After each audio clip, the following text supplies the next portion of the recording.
Good morning everyone, good morning YouTubers, good morning to all of my followers.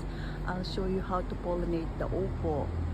Ayan po, this is the female upo po and this is yung lalaking upo.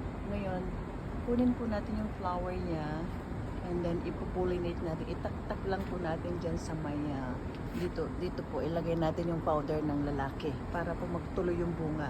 Kasi po dito sa abroad walang bee. Ang bee kasi ang nagtra-transform ng powder ng lalaki para ilagay doon sa doon sa babae. Ayan po. Those are the female na upo. Hindi po tutuloy yan kung hindi siya ma-pollinate. Pollination means is parang din, para lang sa knowledge ng nakakaalam kung yung lalo na dito sa mga sa abroad, upo, kalabasa, kailangan pong i-pollinate para po magtuloy yung bunga, para po ganito po ang mangyayari. Actually, last year napakaraming bunga tong upo ko po. This year I don't know, maybe because of the weather. Okay, I'll show you how to do the pollination.